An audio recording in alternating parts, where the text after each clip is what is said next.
from high school to post-secondary education or work, or really whatever you want to do that is meaningful for you.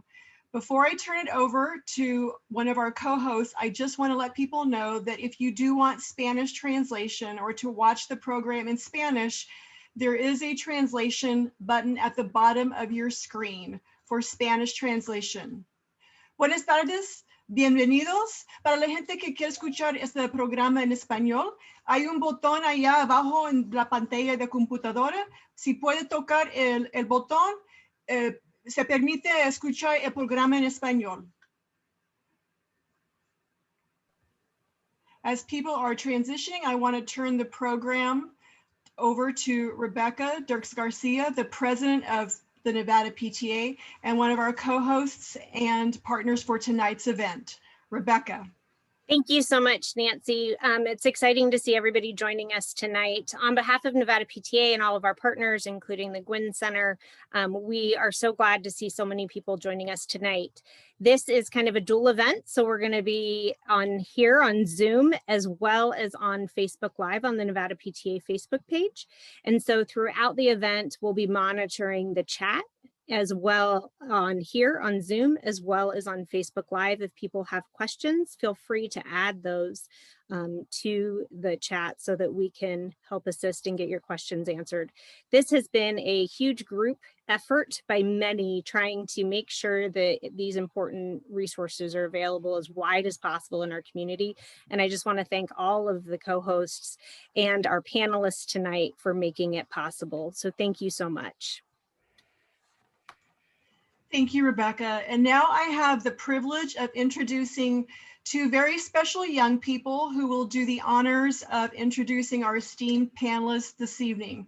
So first, I would like to introduce Alyssa Marquez, who lives in Gardnerville, where she is a senior at Douglas High School, and she is going to graduate on June 5th with an alternative diploma. She has one older sister and two older brothers. She participates in Special Olympics where she enjoys both bowling and swimming. Her future goals are to attend the Path to Independence program at UNR and to become a school bus aide for Douglas County School District. Alyssa, thank you for joining us and the floor is yours. Say hi. Hello. Very good. Is she to introduce Diana at this point? Okay. Yes, please. Okay. I'd like to introduce. Talk loud. Introduce Diana Rivetti. Rivetti. Diana works at UNLV. She has 5 kids. 5 kids. And is Jack. Mom Jack. to Jack. She loves to help families and she loves playing tennis. Thank you, Alyssa. Welcome. We have a lot of tennis players, as we're going to learn. So it's also my privilege to now introduce Jack Rovetti, and he will introduce our panelist, Dr. Leslie Stasser Congrove. So Jack is a 22-year-old graduate of both Reno High School and the Path to Independence program at UNR. He owns his own business, Jack's Popcorn Company, and is working currently at the Bighorn Tavern in Reno after COVID-19 ended his 2 years working at Mod Pizza. Jack enjoys hanging out with his friends and family, swimming, playing tennis and Xbox, being an uncle, and is ready for this pandemic to be over. Jack, I think it's safe to say most of us feel the same way you do. So thank you for being here, and we're looking forward to having you introduce Dr. Leslie Stasser Congrove. Okay. Hi, Dr. Leslie Stranger. Congrove is an educational consultant and adjunct faculty member at UNLV when she isn't helping families, she is raising her 4 kids, trying to get them to do some chores around the house. Thank you, Jack. We appreciate that. Of Well, course. we'll now turn it over to our esteemed panelists. Okay. Hi, Thank you. everyone. Thanks, Jack and Alyssa. That was great introductions. As Alyssa said, I'm Diana Rovetti, and I've raised and transitioned 5 kids. I have 4 of them working and 1 is in college, and it is a journey for sure.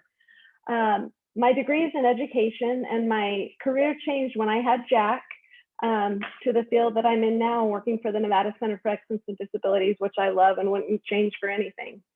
I was speeding through life when my son Jack was born, and that definitely changed my life for the better. I'm very happy to be here tonight with all of you, and I would like to turn the time over to Dr. Stasser Congrove. Great. Hi, everybody. Thanks, Diana. And it was so nice to see all of our young people. So my name is Dr. Leslie Stasser Congrove. I am a former elementary school teacher. I love the young ones, but I know we're going to be talking a lot about our older kiddos today. And while I was teaching elementary school, I fell in love with special education. So I went ahead and I got a master's in learning disabilities from the Teachers College at Columbia. And at the same time, I was teaching also both in the New York public school system and also in Seattle at a private school. And when I was working in the New York public school system, I was very frustrated as a teacher because I saw so many of my struggling students.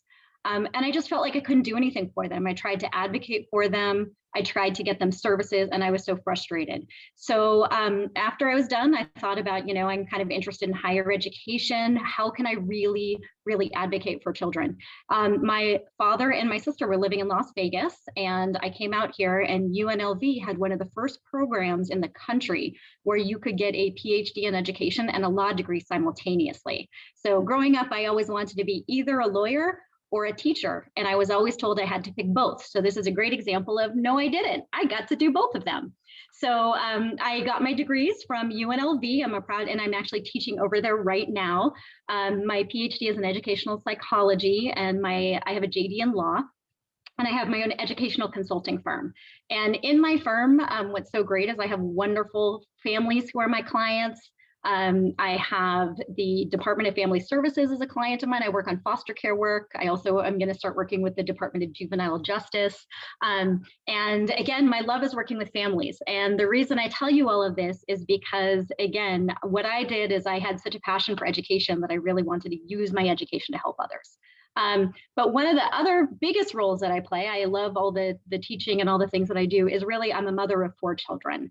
So I have 3 teenagers and I have 1 10-year-old, and I am absolutely walking the walk with all of you for transition. So I have a 16-year-old son who has an IEP. He has ADHD and is also on the spectrum. He unfortunately didn't get services. I met my husband 4 years ago. So prior to that, he had actually tried very hard to get services for his son, and it was a real difficult climb. We got him services, but unfortunately, my son, it was really difficult for my son, and we missed some really critical years. That being said, he's actually transitioned over to adult education. So he's actually doing something a little bit different. So he's looking at taking the equivalency test and maybe getting his degree over there. And he is the kiddo that just wants to be out there working. He's already researched different jobs that he wants to get into. So he's working on that. I have a daughter who's 15, and actually she on a comprehensive campus was very overwhelmed. So she is in an online charter school through the state. She's hoping to go to UNR and maybe become a teacher or a nurse. So that's really exciting. And I have a 13-year-old daughter who just got into one of the career and technical academies. She wants to go into cosmetology.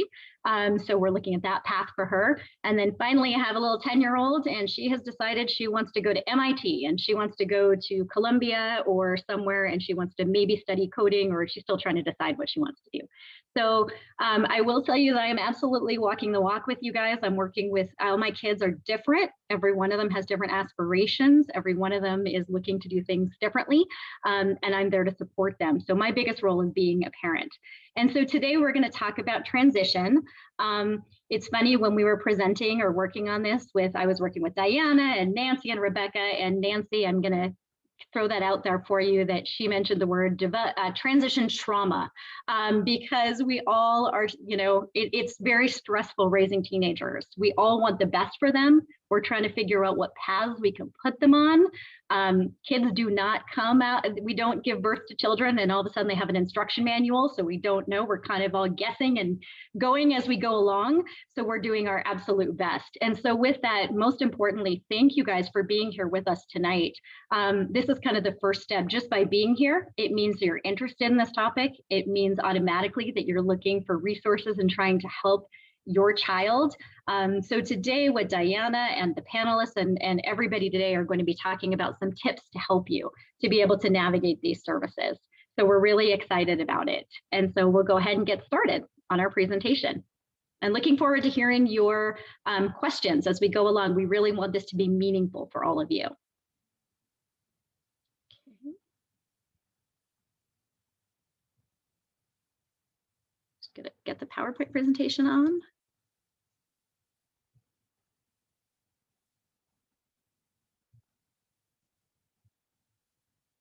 Okay, I'm so sorry. I'm just trying to get up to the top.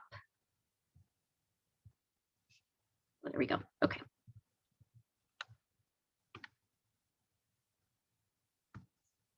Okay, welcome everybody. Here we go. So here is Diana, my contact information. Please know throughout this presentation, we are always available for questions and we have our contact information. One thing I did not mention is I work for the Center for Assessment Educational Services. So we do assessment educational services. And as I mentioned, my consulting. So we're here to help you guys. So first, starting off, when we talk about transition, what are we talking about? There's two different types of transition. One is the idea of there's a whole formalized process for children who have IEPs and special education. And then there's just, again, the idea of transition, which is all of us. We're all looking to figure out how we can get our children to be the most successful when they walk out the door, which is still so nerve-wracking to all of us as parents. So today what we're going to talk about is transition. We're also going to talk about creating a transition plan with your child. It sounds much more ominous than it is. It's just really starting a dialogue and putting together a plan for your child that we will tell you right now can change at any given time as our kids change and options change. There are many pathways to transition. There is not a one-size-fits-all. As you all know, all of our children are unique. They're different. They all can go on different pathways. And so we're going to talk about some of the different pathways you guys can take today with your children. And then more importantly, there are resources for you. There's people involved, myself, Diana, our panelists, as well as school personnel that can help you with this. So it's just really important as you hear these things, and we'll give you tips. Feel free to ask questions. Feel free to identify some resources. We'll identify resources that you can ask questions to. Don't worry, there's a lot of information in this PowerPoint. Don't worry about getting all of it. We promise you it'll be available for you to look at. And really just, we want you to know that you're not alone. We want you to know that we're here. We want you to know there's resources, and we want to give you just some tips that might help you so that it feels a little bit more solidified for you. And most importantly, at that bottom, you are the best advocate for your children. Teachers can see your children for a few hours a day. They have a great perspective because they can see them what they're like as learners. However, you are the one who has raised your children. You are the ones that are working day in and day out. When they come home and they're exhausted, or they've been through a rough day, or most importantly, also in this presentation, is we want you to consider your child's social, emotional, and mental health. Because sometimes also with these different pathways, while there's a pathway we're looking for, we want to also consider how the child feels, because if they don't feel successful or they don't feel like they're able to do something, then it's going to take a toll. So we really want you to consider that component as well. So what are the goals of transition? So transition, it sounds so, such a big word, but really it's the idea of helping your children move successfully from school to real life. And real life, again, that encompasses a lot of different things, which we can talk about. But it's the idea that to help children to acquire instruction, skills, and opportunities, we really want them to be as independent as possible. And independence looks different for all of our different kids, depending on what their goals are, what our goals are. And again, keeping in mind that what would make them happy and what will make them successful and content as they move through the world. So what does it mean to start a transition plan? It's really the idea, it sounds much more concrete, but really it's the idea of talking with your child about his or her goals and aspirations, starting if possible around age 14. It's a great time starting in 8th grade because there's so many different high school and secondary options right around that 8th grade year to start talking about, hey, what are some of the things that you might want to do? And we'll talk a little bit more on the next slide about what that looks like. Then once you kind of know, this is kind of our framework. Once you kind of know what they might want to do or some possibilities, then what we need to look at are what resources or what's available for them to achieve those goals. How can we open up some of those doors for them? What pathways can we kind of start them on? And again, I say the word start because that may not be where we finish, but we'll try and kind of put them in the right direction, thinking about their interests and what they might want to do. There are schools, there are courses, there are programs of study that are available for our children, whether you're going to a specialized program or whether you're just going to a comprehensive high school. There's some great classes your children can take to be able to help them on the pathway to transition. And then most importantly, at the end, you feel free to adjust as your child and your vision changes. I know that even my son, as I mentioned, is in 10th grade, and I will tell you in the last year, things have completely changed. He's a different kiddo. He has matured a lot. You never know when they're going to mature, when things are going to change. So you may have one plan, and it's perfectly okay to adjust as you go along and as new information, new resources, and as your children continue to develop and grow. Diana, did you want to pop in? I did. Great. I just wanted to add that while this is very educationally focused, and when we talk about transition, a lot of times we're just thinking about transitioning to post-secondary education or work. But I think it's also important to think about what your child's going to do in their off time, because I know a lot of our kids probably won't work full time, and so there's going to be a lot of extra downtime to fill. And so it's important to maybe explore some of the hobbies and interests that the child has other than just going to work or to college. Absolutely, great point, thank you. So when we talk about goals of transition and when we talk about talking with our children, these are some of the things that you can consider when you're talking with your child. So first of all, I know we always kind of think of careers or work. So we're thinking about, is there a particular type of career that they may want? However, it's a much larger discussion, and it's okay if they don't know what kind of career that they might want. Sometimes also it's good to ask about aspects of work. I know that my son, I like to use examples of my children. My son is not a morning person. He is grumpy in the morning. He doesn't like breakfast food. He kind of awakens, or his best hours are from noon until he can stay up all night. So one thing, about him is he said that he's not really interested maybe in a 9-to-5 job because that's not something that he's as interested in. So, there's definitely jobs in which that may be more late afternoon into the evening. So sometimes there's aspects of those. You can also think about the needs in the community. So again, looking at Las Vegas and where are the needs, we've talked, numerous times, there's shortages of teachers, shortages of nurses, people in the construction field. So one of the things you can actually look at and do some research on is what are the needs for jobs in the community, because that also helps with some job security for our kiddos.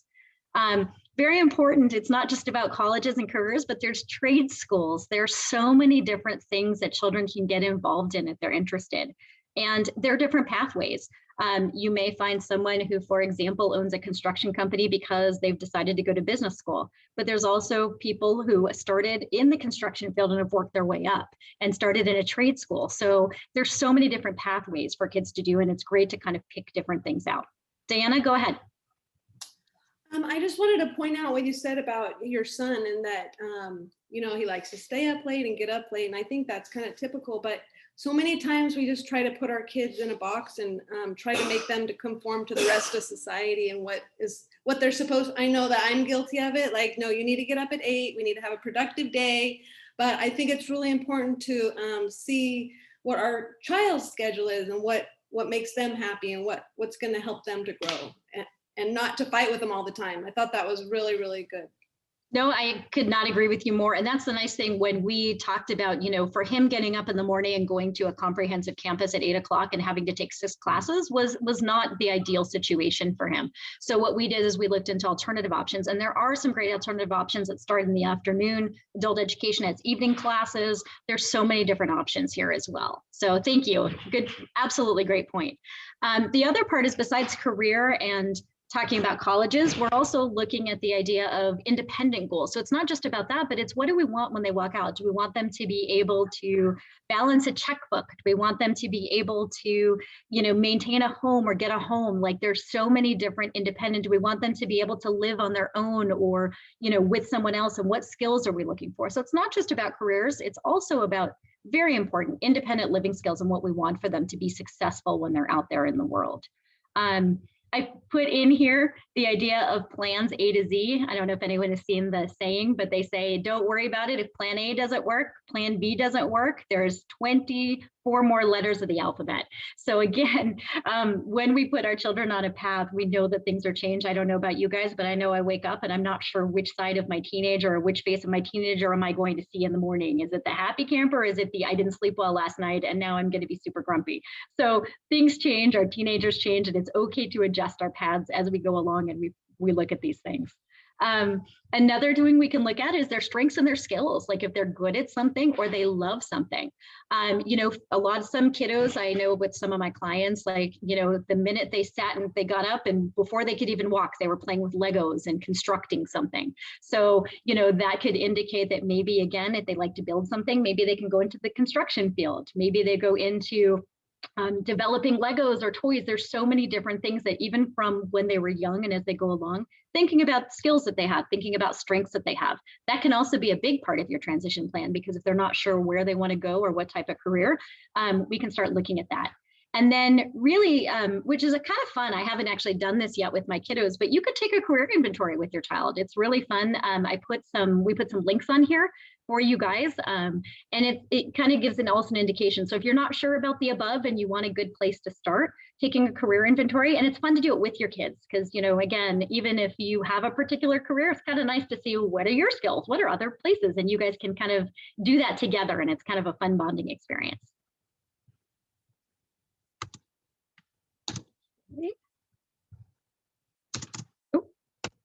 So biggest thing for you guys to remember as we go along this, kids change. We have to be flexible in our plans. You have lots of options. We're going to go over some of those different options today just to kind of get your mind thinking. There's definitely not one path. I can tell you all 3 of my children of teenagers are taking totally different paths. And I know Diana, in discussing your son, he took a totally different path. So there's pathways and there's veering and there's adjusting. So there isn't one path for transition. So that's what we're going to, again, continue to go over some of these options, and paths can change at any time.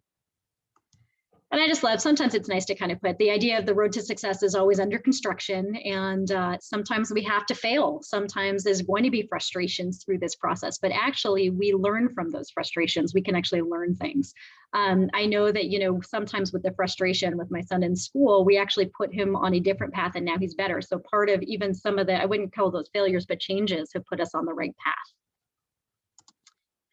So let's talk about so now if you're thinking, hopefully at this point, you've talked with your child, you have an idea of a few different things he or she might be interested in, but then let's talk about what happens in education. So in education, the default that most kids are put on a particular track, which is to get the standard diploma.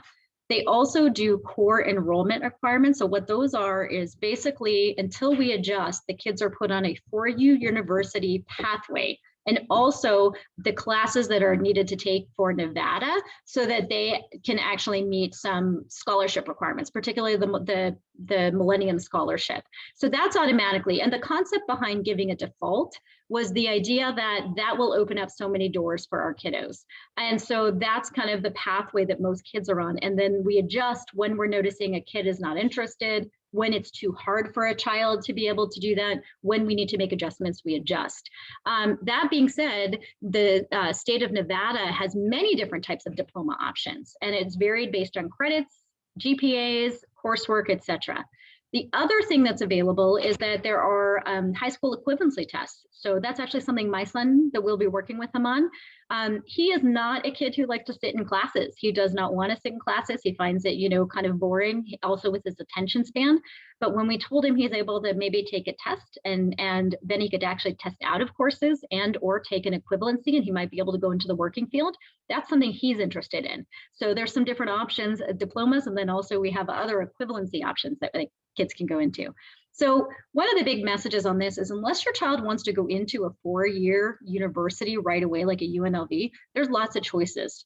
Choices in terms of your credits and pathways and all kinds of different things that can be adjusted, which we'll talk about too. And that does not mean if your child does not want to go right away that they can't end up in a 4-year university if that's something they choose, because a lot of kids can go to community colleges, go to colleges, they can switch around, they can transfer. So there's no door that's closed if things are kind of changed.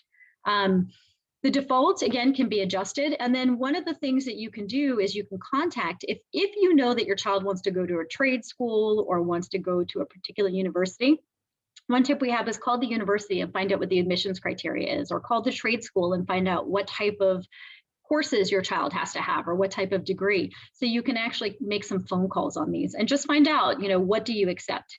My son really wants to work at Chick-fil-A. So I told him, I said, you have to call over there and find out, is it okay for you to get your equivalency, or do you need a high school diploma to work there if you want to work your way up in management? So he's like, you're right, I have to make that phone call, and I will. Go ahead, Diana. I forgot what I was going to say. Oh, no, I hope I didn't throw you off. I apologize.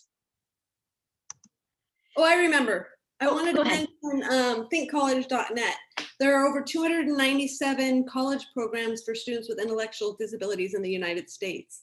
And there's a website and this is in the PowerPoint that you guys will get after, but there's a website, thinkcollege.net, that has all of those programs on it. So I just wanted to mention that. Perfect. Sounds great.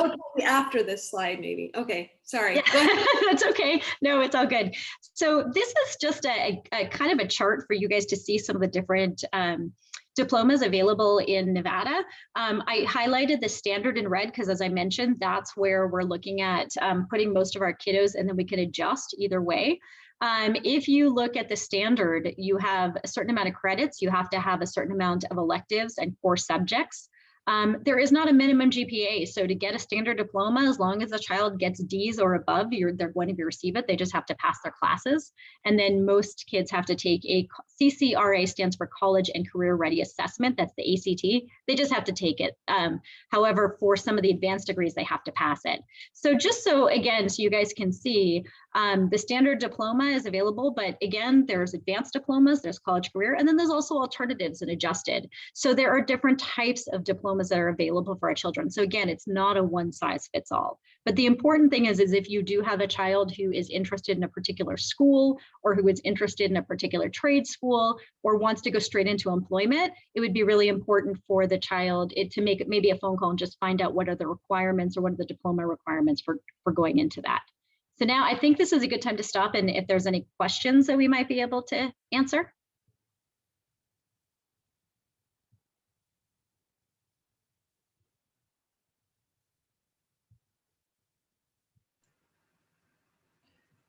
So we have two questions. I'll read them. One is from Travis Mills, and he wants to know if there are hobbies that the children might be that young people might be interested in that can help work on strengthening their skills and interests. That's the first question. And then there's another question: how early would a service provider who's working with a secondary education student start planning for a transition? Or do you have a set of guidelines that can be used to determine the planning process? Thank you for those questions. Leslie, why don't you answer the second one first, and then I'll answer Travis's. That sounds great. So for the second one, I don't think there is a correct age. I think at any given time when a secondary student comes in, it's never too late. I think starting at age 14 is a really good time in which to start holding those conversations, because again, if you have a child who's in 8th grade, it's really, that's a great time because you are going to open up to having some career and technical. They can actually apply to different high schools. They can find out some different some secondary education. So it's really good at that time because it can open up. But that doesn't mean that that's the last time or the only time, or if you have an older child. So I think anytime you're working with a teenager, I think it's a great time to hold those conversations. I don't really have a guideline under special education law, which I always like. They always talk about starting at 14 and at minimum, for sure, starting by age 16. But I think whenever you can do it, as early as you can do it, it doesn't hurt. So Diana, I'll turn it over to you for the second one. Okay, Travis, I thought that was a great question. And I think absolutely that hobbies and other activities that students pursue before they end their school years would definitely build their strengths and their skills. And I have a small example. When Jack was 14, that's when we started his popcorn company. And we went to a 5-day popcorn company training, and we learned how to pop all the flavors, and he got really good at it. And we went to our first event, and Jack said, I just want to take the money. And I was mortified because Jack doesn't really know how to count money at that point. But guess what Jack learned through all of that? He learned to count money. And just a couple years after that, he could count back change from a $100 bill. And so I think that's one example where, you can build on strengths and skills for the future by the things that we're doing when we're 14 or 12 or whatever age. Great answer, Diana, and that's absolutely correct. And one of the things which we're going to talk about later on the PowerPoint, but this is a great time to discuss it, not also about what your child's doing in school. There are so many out of school opportunities or programs or leadership opportunities that your child can be a part of. And that can also be a great pathway into transition. Again, I was telling Diana, I had a friend in high school who did crew. And actually what he wanted to do was find scholarships. He actually decided that his pathway for transition is going to be to find a scholarship for crew. So he put a lot more of his efforts into his crew than he did taking honors classes, doing all those kinds of things too. So there's so many different things, whether it's just, they're great for opportunities for collaboration. They're great for learning life skills. They're great also for looking into what a child may want to do. So absolutely. And also it's really important for, if the kids say they want to be a certain thing, it's important for them to have an informed decision. So they need to try it and experience it and get out there and practice. Absolutely. So as much as we talk about school, we also really want to be aware of making sure that our children have enjoyment out of school, get to do things in school, and those are pathways to transition also. So we just definitely want you to keep that in mind. The last thing about this when it comes to the diplomas is, as mentioned, the school system generally pushes straight to the standard. And the idea, again, is that a child can go to any university, can go into employment, can go with this. So for our children with disabilities, if they can get a standard diploma with any accommodations and modifications, then that's something that we can try and achieve for. And please keep in mind that children with IEPs can actually stay in school up to the age of 22. So one of the things, usually get a standard diploma, often our kids, it takes 4 years to do that. However, our children have a lot more time. So if we're looking at getting a 4-year diploma, or sorry, a standard diploma, and we can keep our children in school for quite a while until they're able to maintain and be able to meet the requirements for a standard diploma. We don't have to exit them early. It really is the one that will open up certain doors. However, if we are putting all of our efforts into, and the efforts would be putting into trying to pass the classes, to pass the tests, to make sure we take all of those, because that's really a standard diploma. However, if a child is not going straight into a 4-year university, then we do have other options, especially if continuing to push those classes and those skills will either have our children shut down or we're not looking for that. There's other options that are available, but that is the one that opens up the most doors. So that is why education kind of focuses on that standard diploma. And Leslie, I liked what you mentioned yesterday about they don't have to take the required courses their freshman year. And can you expand on that just a little bit about how? Absolutely. We actually have that in the next slide over, Okay. Diana. So, but Sorry. that's, no, you're not a problem. We'll go ahead and do that too, because then they have a visual too. So, great. So with that, let me see. So there are different, and this is I'm sorry, there's a lot of words on this page. There are different secondary options. So just so you guys know, there's your public high schools in which your child can go to, and they automatically are zoned for a particular high school. But there's also charter schools, private schools.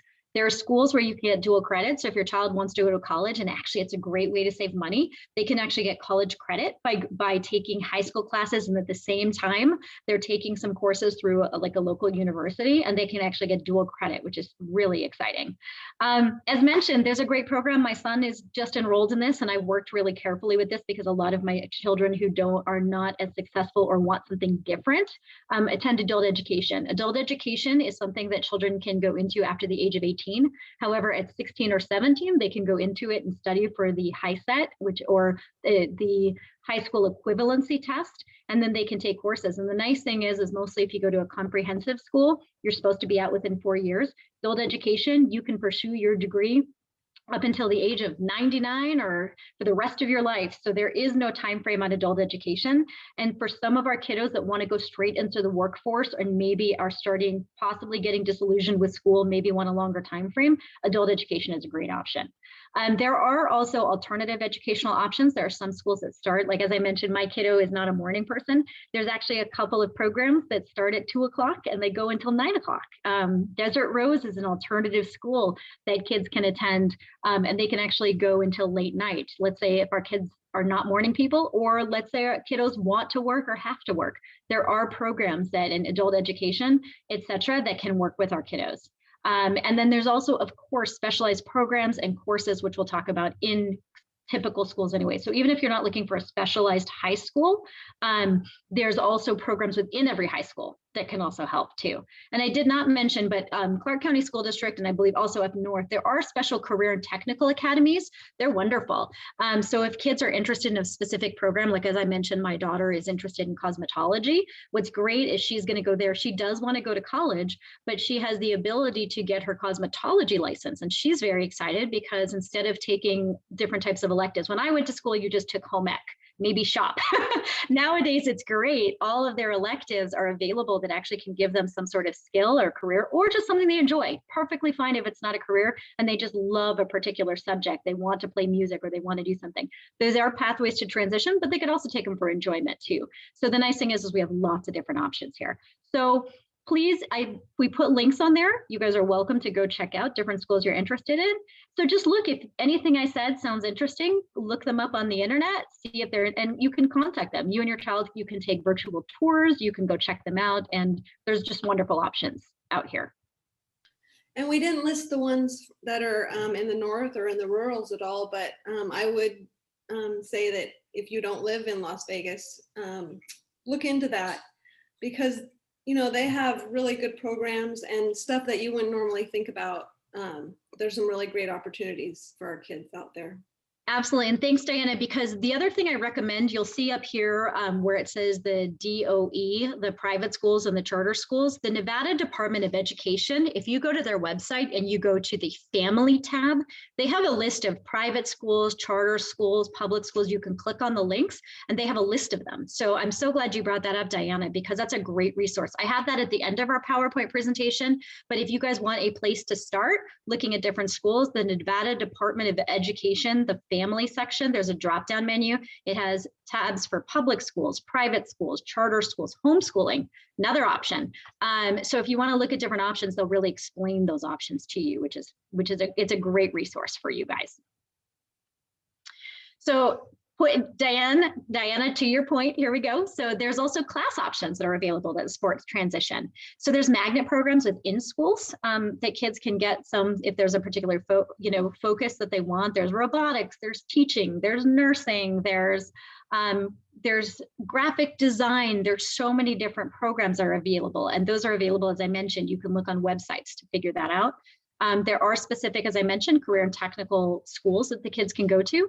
And there's also career and technical pathways within schools. So there's schools specifically dedicated to this. But then if you go to any comprehensive high school, there's also going to be some technical programs in there. So for example, again, going back to my son actually decided to do he wanted to do drafting because he actually was going to help my husband in his pool business and his landscaping. So he took a CAD class, AutoCAD class. So that's great. So when he walked out, he actually can be employed, or he could even use his skills to work while he's in school and while he was learning these skills. And it was great because we didn't know AutoCAD and he's learning the latest and the greatest. And so that actually was an added skill to our family, which was wonderful too.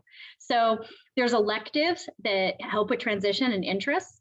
There's also online classes. Here's the other thing is that because usually our kids are slated in a comprehensive campus for 6 classes a day. That did not work for my son with ADHD. It was too much for him. So with that, there's opportunities for for example, taking a few classes during the school year, but then maybe taking 1 or 2 less and maybe taking one over the summer so that you can kind of stretch things out a little bit. There's also the ability to take classes online or in person. So in a lot of school districts, let's say if a child doesn't want to, or they want to stay home, like as I mentioned, my son doesn't want to get up in the morning, maybe we want to do some classes online and some classes in person. There's different options available for our kiddos.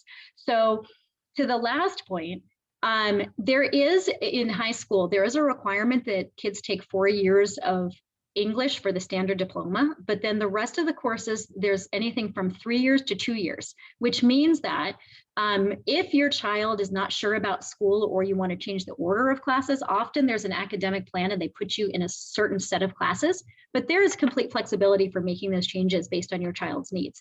So for example, I had a couple of clients and a couple of kids that really were worried about going to high school. They were worried about the workload. So what we did is we gave them more electives in the beginning so that they could enjoy school. And then we kind of backloaded some of the harder classes. So rather than usually what happens is the school will put a child in English and math and social studies and science, maybe one elective. We put more electives in the beginning for this child. And then we knew that no matter what, we'd make a plan so that the child could get out after 4 years or so. And the other thing too, is if your child doesn't make it out in 4 years, that's okay too. As I mentioned with an IEP, they have a lot longer. And also there's an optional 5th year. So if your child doesn't make it through 4 years, there's still some options for staying there, doing some classes over the summer, or even staying a 5th year. If it takes your child a little bit longer, then schools are encouraged to continue to provide education, keep the child on campus, and even do a 5th year as a possibility. Diana, did you want to add something? I did. Great. I wanted to say, this is great. And some of you parents are going to go back to your case manager, whoever's writing your child's IEP and say, Dr. Congrove told me that, my kid could only take 4 classes and then maybe some in the summer. And then the teacher's going to say, and this is just hypothetical, of course, but this has happened to me before. Oh, no. Everybody here has to take the 6 classes. We're on a prescribed plan here, and this is what everybody does. This is what everybody does at this school. And I learned this phrase, and it's worked well for me. And I learned it from Cheryl Donnell years ago. And she said, what you have to do is say, what would it take for Jack to be able to take 4 classes this year and then take 2 in the summertime? And then just keep asking, what would it take? What would it take? And help them to think outside the box a little bit, because it's not a set rule that they have to do what everybody else does. I really like that, Leslie. Great point, Diana. And one of the things too that I always talk about with my clients, and another advocacy tip, is if someone tells you it has to be delivered in a particular way, please ask them what the policy is, or if they could provide you with the source, because there is so much information that people say, well, this is what I was told, or this is what happens. But unless there is a law that states it must be delivered this way, or there's a reason, there's often a lot more flexibility. And in the end of this presentation, we'll talk a little bit about if you run into resistance, what are some of the things that you can do. But if someone's telling you something has to be in a particular way or done in a particular way, it is not, don't think of it as disrespectful, because you need to find this out. It's important. Find out, well, could you provide me with the policy? Could you tell me, what the basis of being able to do that? Because I will tell you that there's nothing that says the child has to take 6 courses. There's nothing that says the child has to take a particular pathway. So if you do get resistance, please ask for the policies, or we'll talk about it. Please ask to talk to someone's supervisor or work your way up the chain and figure out. And I will tell you, a lot of things have happened. I've sent several clients over to the board of trustees when there's been an issue, and things have been taken care of. So we'll talk about that, but please know there's a lot of flexibility, and please, it is not disrespectful ever as a parent to ask about, please share this policy with me, or could you tell me what the source of this is, because I'd like to understand a little bit more. That is not disrespectful at all. So very last point, and then I want to open up to questions again. Anything that we're saying right now, and as you're taking notes, one of your biggest points of contact is going to be your high school counselor. So your high school counselor is the one who's setting up your child's plan and is kind of the point of contact, unless you have a child in an IEP. Because if you do have a child in an IEP, you have your case manager, your teacher of record, or your special education teacher that's going to be might be your point of record. But this is about your counselor. So don't worry about remembering all of these, but as you hear that there's flexibility in classes, there's flexibility in diplomas, there's flexibility, think of the word flexibility. Then all you have to do is say, you know what, all you have to do is set up a meeting with your child's counselor and say, I'd like to discuss some of these different things. I'd love to discuss a little bit about diploma types, or I'd like to discuss a little bit about what options are for my child. And to Diana's point, last advocacy tip, and then we'll open up, it's about your child. It's not about every child, because as mentioned, this is about all of our kids are different. So this might be the path, but sometimes we have to veer from the path. Sometimes we have to take a totally different path. Sometimes we just have to adjust and go a different speed down the path. So it is perfectly okay for you to individualize the path for your child, because the most important thing is that your child feels successful, is able to be successful, and feel supported in school. Because if that doesn't happen, or there's so much pushing to push on a path at the detriment of your child's social, emotional, how your child feels, it's just not worth it, to be honest with you. There's always options. So now I'd like to open up for any questions. This is a great time to stop. Perfect. So much good information. I was engrossed in listening to you. One of the questions that we got was, could you go more in depth about the availability of information on thinkcollege.net? Diana, that is all you, my dear. Can you say the question again? I'm sorry. They wanted to know more about the resources on thinkcollege.net. Oh, it's a great, it has all of the programs that are certified or that are listed with Think College that are specifically for students that have an intellectual disability. And most of them don't require a regular high school diploma, or a lot of them require that you don't have a regular high school diploma. Also, if it is a certified program, I wanted to mention that your child can get federal financial aid for those programs that are certified. Because I hope that answered the question. Thank you. We will see if it didn't, feel free to add more comments in the chat.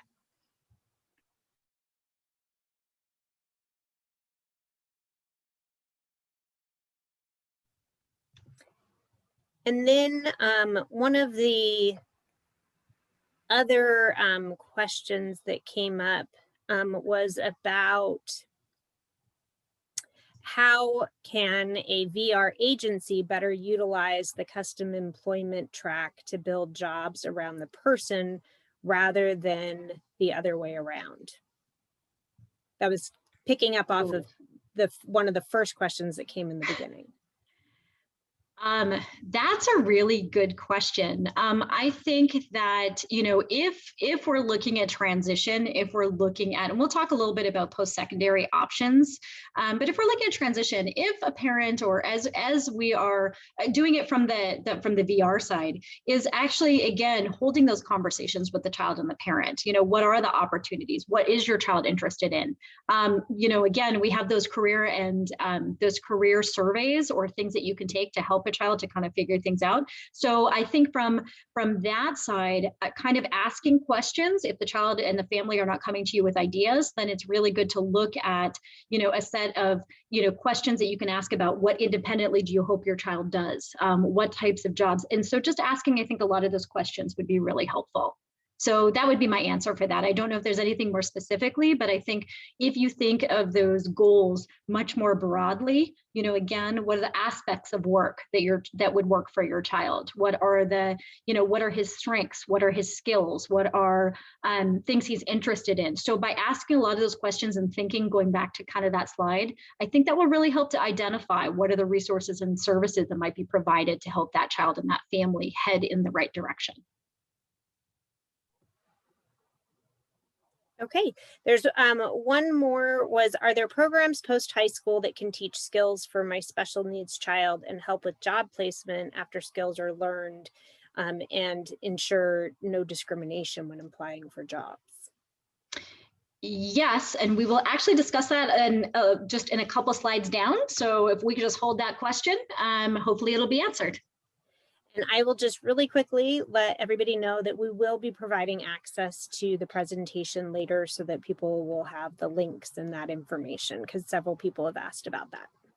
Great. So I think that's the questions for now. Okay, perfect. Thank you. Thanks, Rebecca.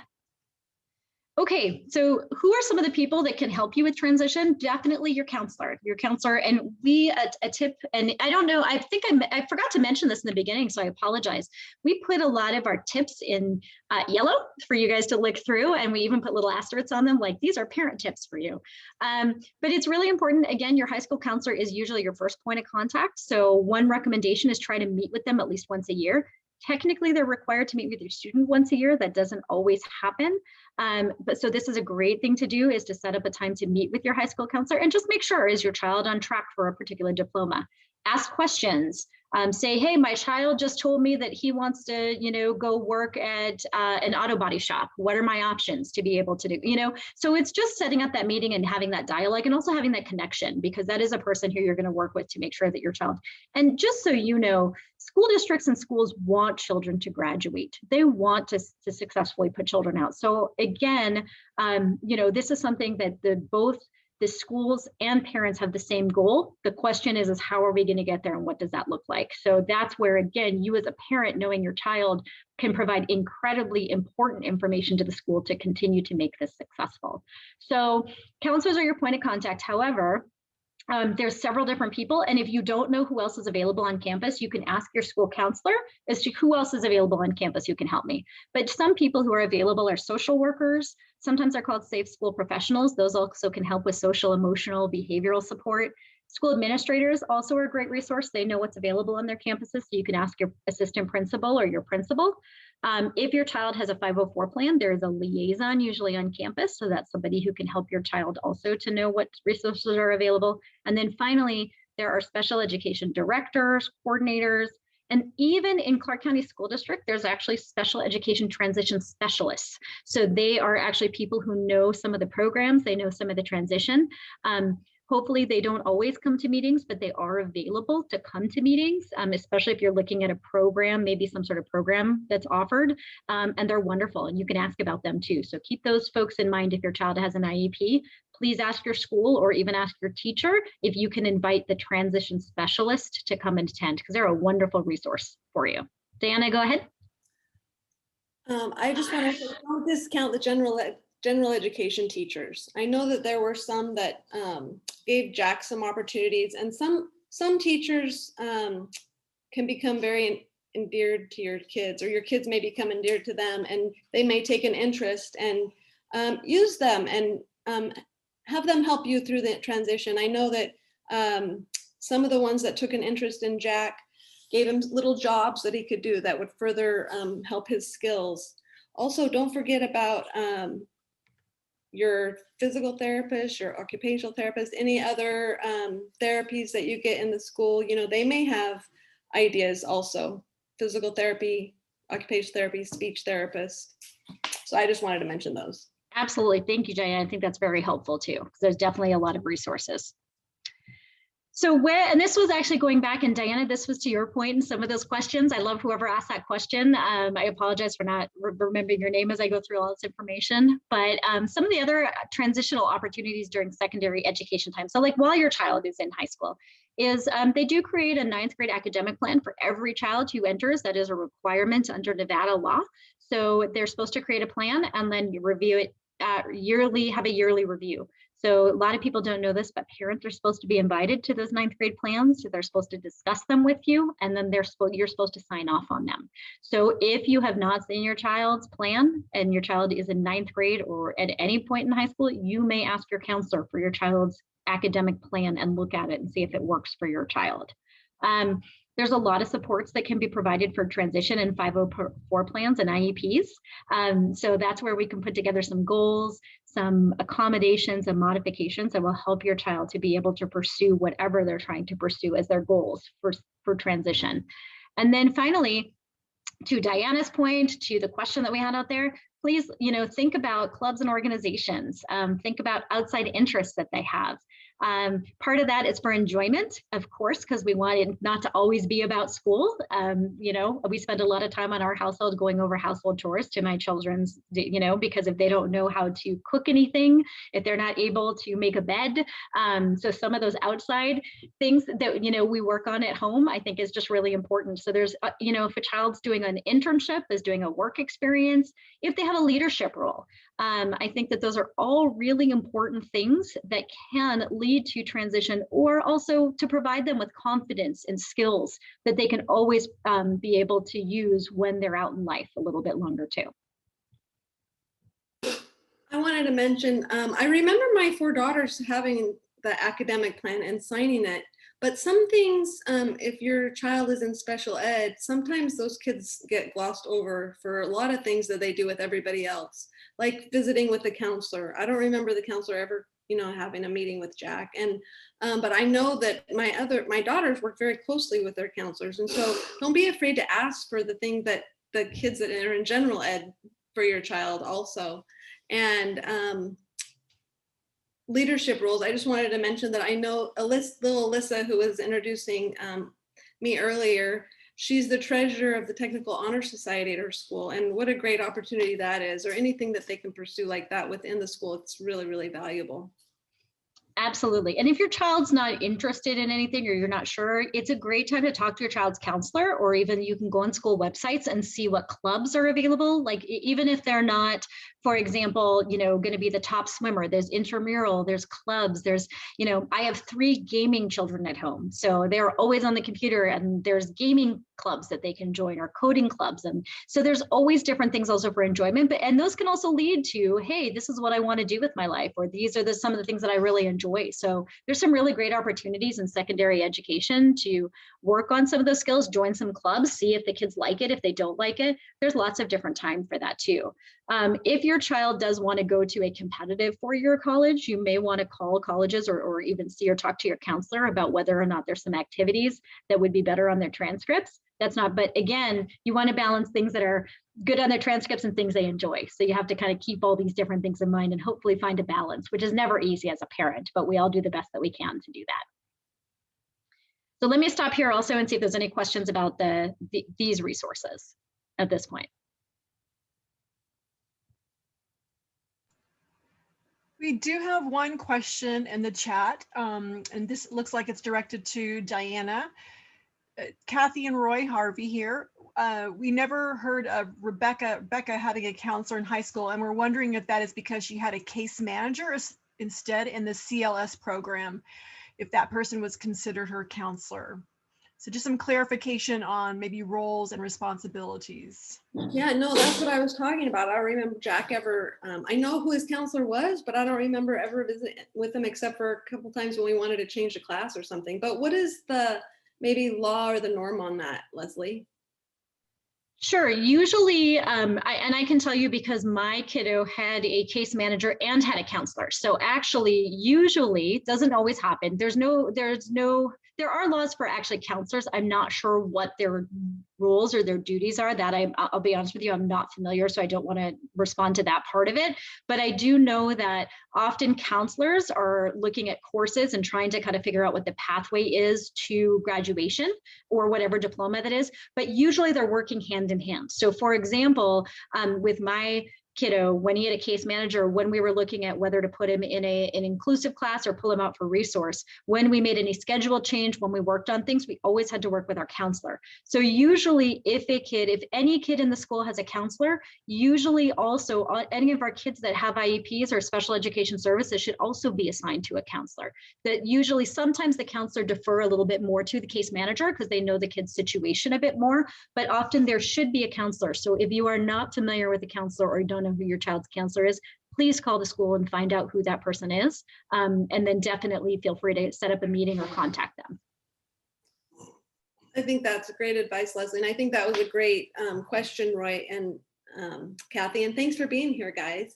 I want to say, yeah, I would ask, I know they're assigned a counselor. I would ask to visit with them if you wanted to. And then, you know, they can do some career assessments and they have some different things that maybe the special ed department doesn't have that can also help our kids, I think. Absolutely. So I absolutely think that if general education, almost all the kids are assigned to a counselor. As I mentioned, they work hand in hand with case managers, but there are definitely both. So feel free to find out who that person is and definitely set up a meeting. And it's even great to set up a meeting with the case manager and the counselor together. That's a wonderful combination because then you can really look at courses and then you can also talk about how to individually set up the child for success. And I think those two people together, you've got two heads, which is a wonderful thing to do. I love it. And I hate our kids getting stuck over in the special ed wing. So I think the more that we can pull them into more of the, just the overall school, I think the better off that they'll be. Absolutely. Good point, Diana. I totally agree. So, and I don't think, especially secondary, I think that you really have to work with the counselors because I think it's so important. We're looking at, you know, anything from kids social emotional, you know, when they're in different classes, how do they feel? What accommodations and modifications do we need to put in for them? So it's really an important time to have that team approach with the counselor and with your case manager to make sure that your child's supported and your child, more importantly, definitely have your child there to be able to give opinions and to be able to work on things too. You know, as much as they can share and give information, that's another really important part of information. And Diana, I know you mentioned that, and I'm glad we had the chance to mention too, including your child in these dialogues, in these conversations is so important. So now what we're going to do, we're going to shift a little bit more over. We talked about kind of general transition, and now we're going to talk a little bit about special education, and then we're going to go on to the post-secondary. So after that, we're going to talk about, you know, when your child, because right now we're still talking in that, you know, anywhere from 8th grade to 12th grade. And then we'll shift over a little bit more to opportunities when you're out of school. What do we look at for programs? But I just wanted to give you guys the law for special education or for transition. And so you can look it up. But the biggest thing is that the IEP must include a statement of transition when a child's 14 years old. And then starting at 16, we have to have not only the statement, but we have to look at measurable goals, transition services. I will say I find that a lot of programs and a lot of folks start at 14 and even start some of those goals. I will tell you, I had a friend who was the transition specialist over transition in Clark County School District several years ago. She's retired.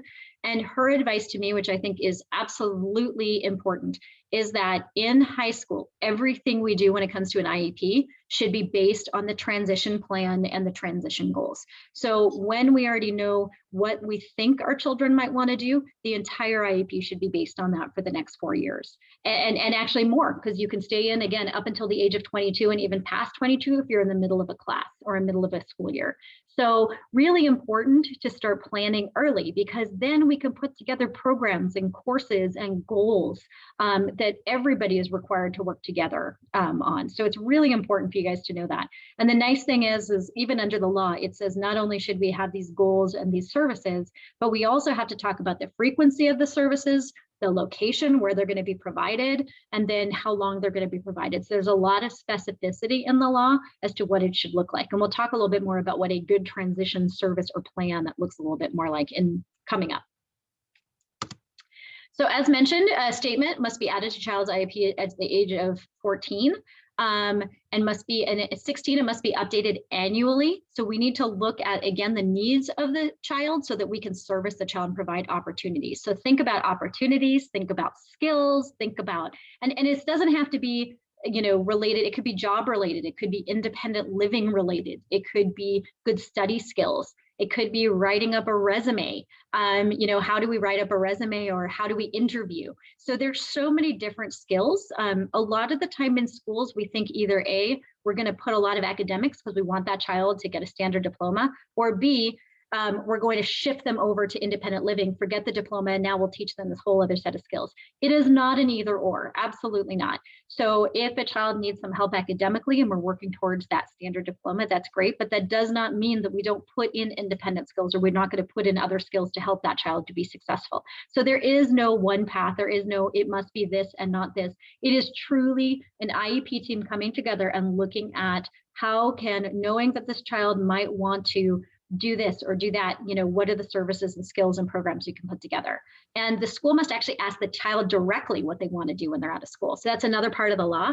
I love the story that was told actually through the transition specialist I knew. So she would tell this story, and I love it, that way back when they did a transition IEP and they asked a child, this young man, what he wanted to be or what he wanted to do. He said he wanted to be a policeman.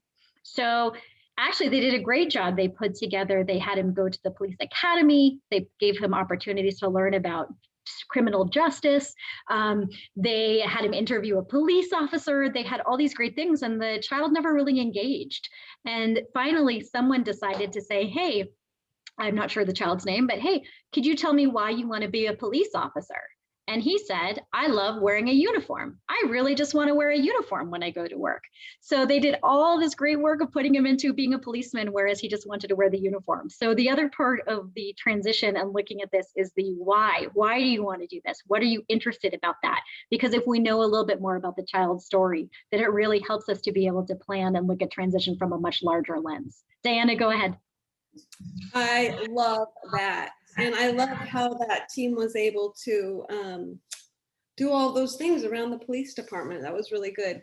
I just wanted to say that as you're doing the goals in the IEP, don't just think about school stuff like what you're saying. I think you're reading my mind, because I was writing down stuff before you said all of that. But I know Jack attended the Police Explorers because that's what he was saying, like, I want to be police. Okay, let's do this. And then he was a sports team manager.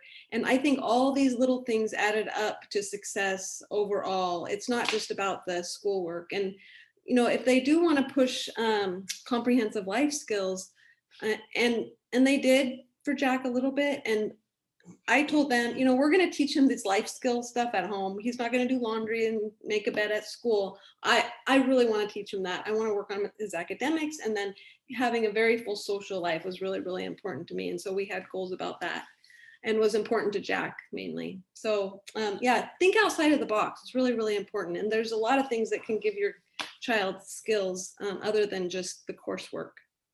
I love that. I think that's so important, Dana. And remember, this is it's a team approach, right? It's the parents, it's the schools, and we all need to look at what are each one of us going to be able to provide that. So, you know, I have a client who is very interested in independent living skills, but she's also it's very important to her for her child to be able to read before he graduates. So her transition plan is a combination of independent living, and also her goal is to get him to read at a second grade level by the time he graduates. And she does have till the age of 22, and that is what they've decided as a team. So it's not, sometimes they'll say, well, we're only going to do academics, and, you know, if not, then we'll shift over to independent living skills. Absolutely not. There is multiple skills that we can look at, and there's not a one path or you must be on this versus this.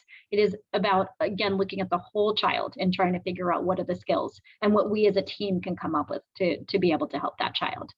So let's stop here for another couple of questions.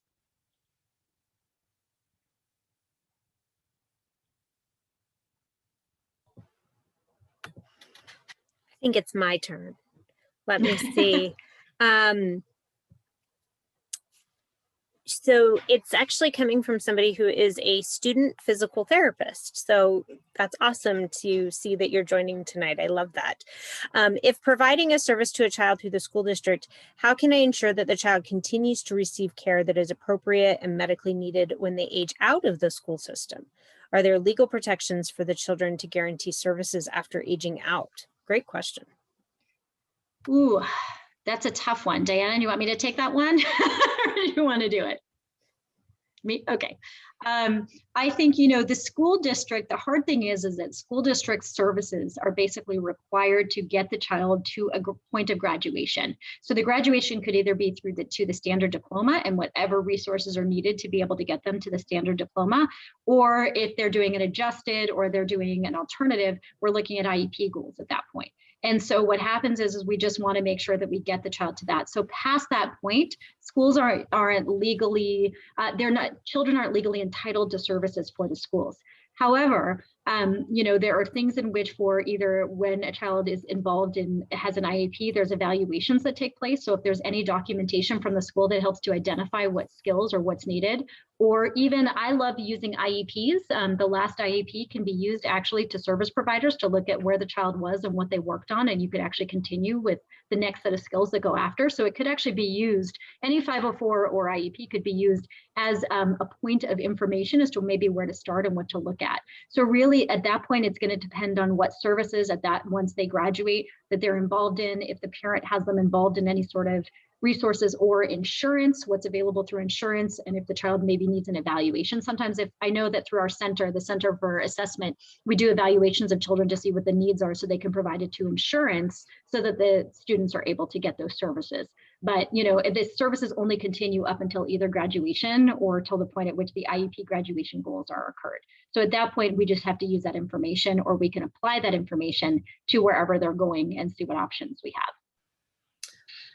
I just wanted to mention the regional centers. I know we're going to talk about it later, but I was looking at that question again from the attendee, and there are the regional centers which have service coordination, which keep our kids safe. And so if you don't know about that, then look into that. Great. There was another question too from Sandy, who just moved to Reno, and her son graduated last summer. They applied for P2I, but were denied for that program, and wondering if he could still qualify to attend UNR Center for Excellence. She's unsure if these two programs are the same. So the Path to Independence is located in the Nevada Center for Excellence in Disabilities. That's one of our projects.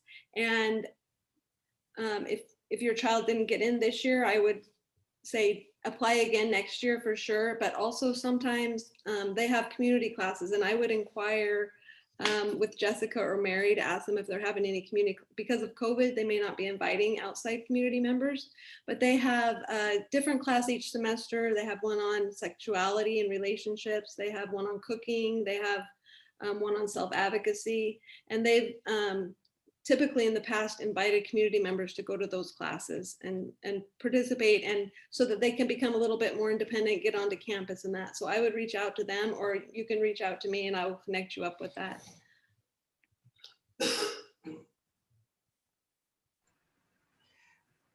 I think that's it. Oh, go ahead. I was going to say we have one more question and then we should move on looking at the clock. This question is from Stephen, and he says, you know, as from the student's perspective, he's about 15 years sort of past this juncture. So this is almost a what I wish I knew back then moment for him. So thank you for being here, Stephen. But with that context in mind, he's asking, how can a family break a generational impasse in early career transitional goals? And what has COVID done to limit universally designated opportunities for students with disabilities in the pre-ETS age bracket and older? I'm not sure what the breaking, I think I need a little bit more information to be able to answer that question, or if Stephen wants to, you know, send an email about that, or I'm happy to look into that. So I think I just need to learn a little bit more about what exactly he's referring to be able to answer that question.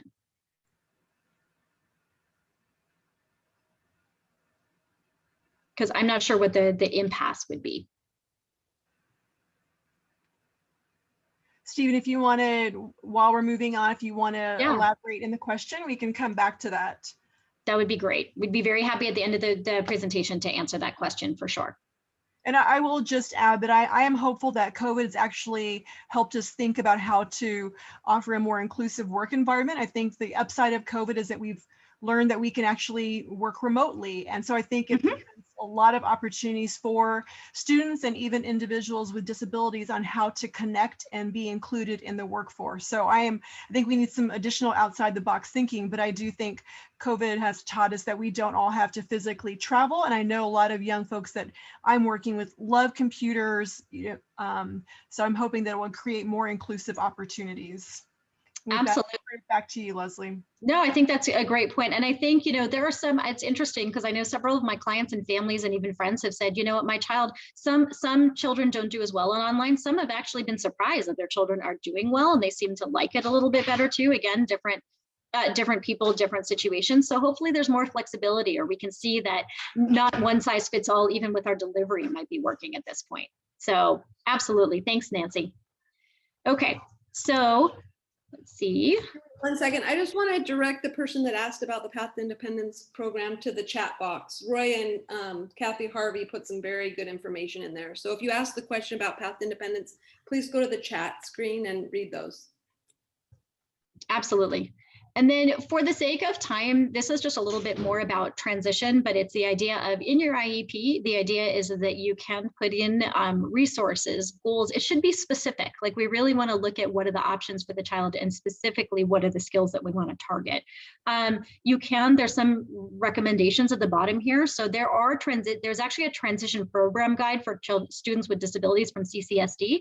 It's a great one. It gives different programs that are available. You can ask for it. Just ask the school or ask your teacher of record for the transition program guide. You can put in community-based instruction. You can put in special classes or teaching of certain skills. So really, again, there's people. And if you want to know more about transition, again, please set up a time to talk to the transition specialist or even invite them to your IEPs. It really does make a difference and they might be a great resource for you. You also can invite other groups, other post-secondary groups, like if there's someone who's working with your child, like if your child is receiving services or you're thinking about connecting them with a job or a regional center, you can invite those folks to the IEP and they can actually provide some really good information. Okay.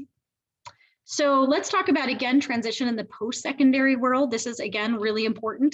Where do we see that? So the nice thing is if we do have our children who are moving on to colleges or universities, there's often disability resource centers or academic centers that they can take IEPs or 504s to, and they will provide some accommodations and modifications on campuses. So that's really wonderful.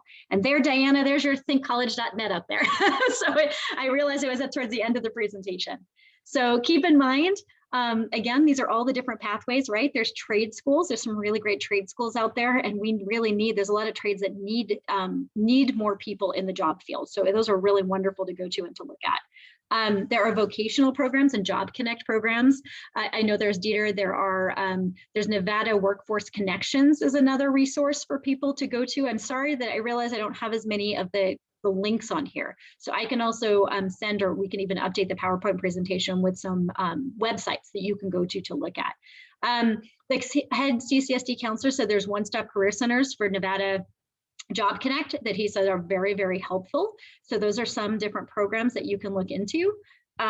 Regional centers. So regional centers are not, this actually answers one of the previous questions. Regional centers are available again in different regions. You can kind of look them up. Out here in Clark County, it's the Desert DRC, Desert Regional Center. And they are programs that you can get your child involved in even early on. But if you have not got your child involved in, you can start now, called the Desert Regional Center, and they do provide some job training, some independent living skills programs. They'll help with community living for a child. So that's another one that will help with some of those job programs.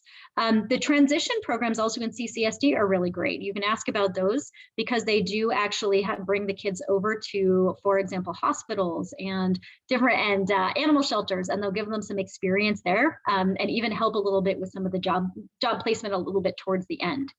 There's also some really great organizations and nonprofits out there. There's quite a few, but the Garden Foundation is wonderful. We have Opportunity Village. We have different organizations that provide some post-school services that can be looked at, and you can kind of look those up. There are a lot of disability groups, or even talking Nevada PEP is a wonderful resource for some of these. If you're involved in a disability group, whether it's autism or any sort of groups, you can ask about some of these organizations, and they might be able to put you in touch with some of them as well. So And school district, by the way, ask the school district, say, hey, I'd love to be set up with some services when I leave. What would you recommend for my child? Because that's also something that is supposed to be in their expertise as well. So the big tip on this one is mention any of the above to your child's educational teacher if you think your child's interested in these programs, and they can give you some good information about that also. And you can invite any of these folks to your IEP meetings too. So just great, look them up on the internet, and I'll put some websites on there as well. And I know we are running out of time. So just again, there's some information here about what a poor example. Your transition goals should be really to get the child to the transition plan. So it's wonderful if your child can get a library card or get a license, but unless that's actually part of their goals because they need to get to work by driving and they can't do any other option, or they want to have a library card because they're hoping to research something for a job or that would be related, we really want it to be specific. And you'll see over here that some of the goals here are, you'll notice that good examples are student will be provided with resources. Students will be provided with opportunities to attend a community. So it's a lot about what the student will be taught and given. So we want to look for those in our IEP goals. Again, we're running out of time, but you guys can look. If you run into any sort of issue, please talk directly with the staff member, but please know that if you're running into an issue with a staff member or any sort of situation, that there's always someone who is supervising that person. So if you feel like you're not getting the right information from someone, find out who their supervisor is. Always a principal is in charge of the staff in the school, so you can set up a time to talk to administration. There is a school associate superintendent here in Clark County, or there are boards of trustees for charter schools that you can go to, that if you don't feel like you're getting the answers, that you can actually move your way up the chain. In Clark County, we have board of trustees meetings, so there's always a chain of command. So if you feel like you're not getting the answers, don't stop. Keep asking. All right, who is the supervisor? Who is over this department? Who is? And you can work your way up. And you know, if that's what you need to do for your child, please do that. Hopefully at some point it'll be resolved, but if not, there is not just a one size, don't worry. There's always places you can go and things that you can do. And then I think that that's it. So we have some just great resources at the end. We have the Nevada, as I mentioned, the Nevada Department of Education's family section is wonderful. It's got some great resources about different types of schools, graduation. We even put a link on the Department of Education's link. The Legal Aid Center has a wonderful kit, especially for students with disabilities or families who have children with disabilities. They have a great approaching adulthood toolkit that I think will be really helpful. The CCSD's Family Engagement Center has a wonderful graduation page that gives you some great information. CCSD's transition program is on there. And then there's other programs such as the Nevada Council on Developmental Disabilities YES program, and also the Nevada Disability Advocacy and Law Center. So to conclude our part of it, because I know we're running out of time, thank you again for being here. Please know, I know Diana, again, we are both resources for you. You know, in my consulting work and with the Center for Education, Assessment and Educational Services, we're here to help you. So please, our contact information is there. We're here to be a resource, and thank you for being with us. One of the biggest takeaways is please know there's different paths. You know, do your best to ask questions, talk to people on campus, but please know that there's always people here that can help you. I have to do one quick plug. We lost the one slide that said guardianship on it, and I just want to caution parents not to go directly into guardianship, and that the state of Nevada, with help from the Nevada Governor's Council on Disabilities, Developmental Disabilities, provided the funding for a website on supported decision making, and it's sdmnevada.org, and we will send that out to you guys too. That's all. So thank you too. I actually hope that we have Jesse with us. He was going to join us and share a little bit about this great program, the YES program that the NGCDD has up and running. So Jesse, if you're with us, I'd love to ask you to share so that our parents and students and teachers know about the YES program. Yes, I'm Jesse, here. Thank you for waiting. That's fine. Hello, my name is Jesse Ross, and I'm up north, with up north of the state. And I was approached by the Nevada Governor's Council to do the YES program as Diana had mentioned, and the actual program was designed in 5 steps, which include which were given by myself and a couple more individuals in schools up north of the state. So we did that, and what I took away from that was it was nice to actually teach on a peer-to-peer level. It's always peer to somebody above or the peer and the people underneath. You know what I'm saying? So it just I just took that all in and taught the material, and they break it down step by step. You just have to give the curriculum how they designed it. So you know what I'm saying? It's basically already done. You're basically teaching the individuals in these schools who are in these special ed classes, step by step, and you can take it, and tailor it to that group in particular. So Thank you, Jesse. I think you're right. The power of your program is the peer-to-peer model, which research shows is super, super effective.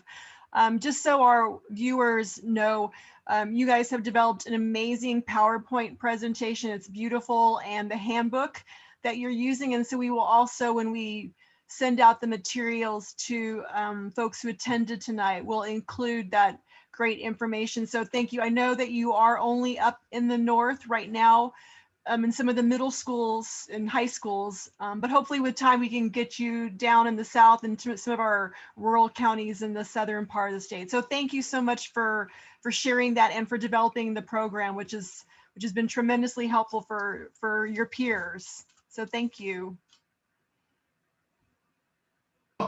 you're welcome. It's our pleasure, and I'm happy that you guys reached out to us, and yeah, so. We will, especially because again, we'll be including the materials and the contact information when we send out the follow-up. So thank you. Yes. I would recommend going into the website, and they're gonna update it with the current information. Okay. Up to date information, and there I just spoke with the actual coordinator, and I was told that they were going to bring it back. They stopped because they didn't get any new trainers, and I'm not in school. I graduated from the Path of Independence program a couple of years ago, and now I'm actually looking for employment. So I cannot do it, but I was told that they were going to start up again. So yeah. Perfect. Thank you. We'll check with Marisol. Yeah. Thank you so much, everyone. Yes.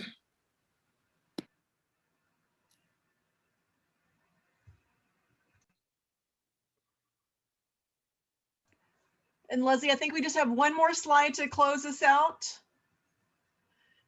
So as we close, Yep, sorry about that. Yep, we will go ahead. And thank everyone who participated in tonight's events. Clearly our experts, Leslie and Diana are fantastic, enthusiastic greeters, Alyssa, Jesse, and Jack, our interpreter, Lorena, who's in the other room, and our ASL providers, Languages Unlimited LLC. And obviously our partners, we couldn't have done this without you. Guinn Center, Nevada PTA, CCSD, Padres y Madres, the Nevada Governor's Council on Developmental Disabilities, and the University of Nevada, Reno, NCED.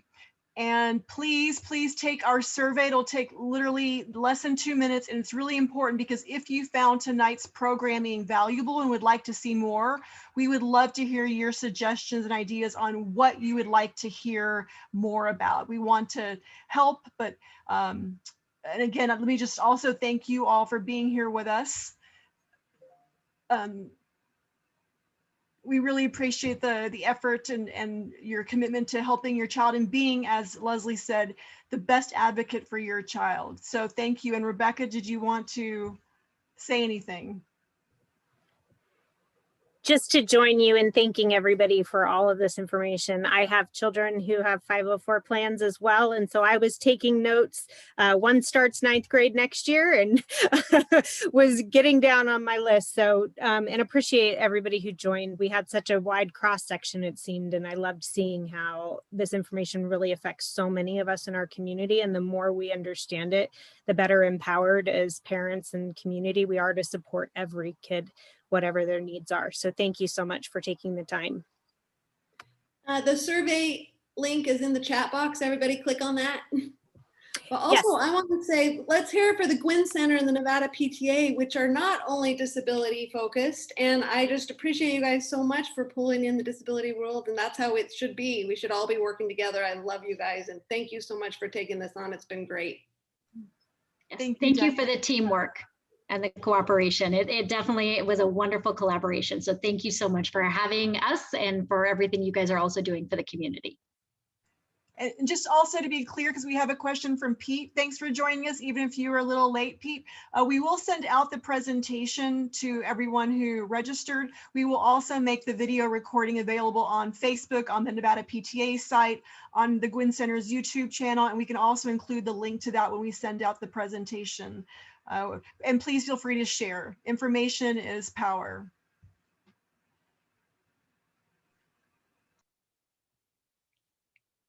The Facebook page is the Nevada PTA, Serena. Yeah, yes, it's Nevada PTA. So thank you everyone for such a wonderful night. We appreciate all this information shared. Have a good night.